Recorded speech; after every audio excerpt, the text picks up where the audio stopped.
ito yon. Oh. Ang kakainin ni Madi ngayong gabi na to. Dapat si Nanay bumasa. Tuna flavor. Nahirapan si Nanay bumasa? Grabe naman. Alaga gulang yun eh. Nahirapan na si Nanay bumasa. Ikaw nga, basahin mo nga yan, Nora. Basahin mo nga yan, Nora. O basahin mo, Nora. Basahin mo, Nora. Anong nakasulat? Anong nakasulat? Sabi niya, iwan ko na yan. Anong nakasulat? O ikaw, Sep. Halika, Sep. Ikaw, basahin mo anong nakasulat, Sep. Anong nakasulat? Hala, isda pala yan, Sep, oh. Isda yan, Sep, oh. Tingnan mo, Sep. Isda yan, eh. Oh.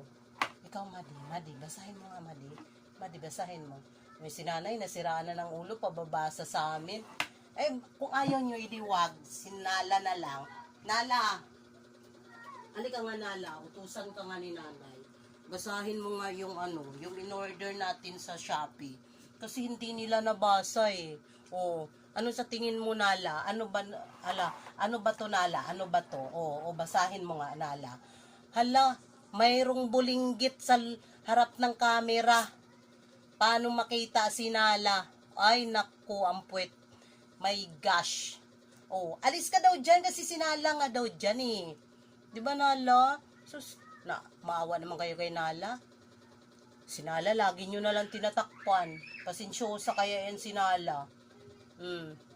O, Sef, bakit nandyan ka? Ha?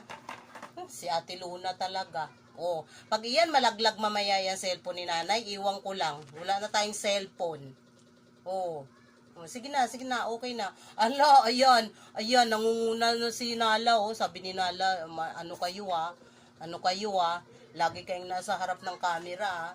Tapos ako, ayaw nyo ako. Uy, si Sef. Si Ate Luna na lang, Ate Luna. Anong masasabi mo dito, Ate Luna? Masarap kaya to, Ate Luna? Masarap kaya to? Hala, si Sef, mahulog yung cellphone ko. Ewan? Ayoko na nga. Nala. Hala, si Sef talaga, lagi talagang ugali talaga niya yung nandyan sa harap ng camera. Diyan ka na lang kasi, yan. Pwede ka nang dyan.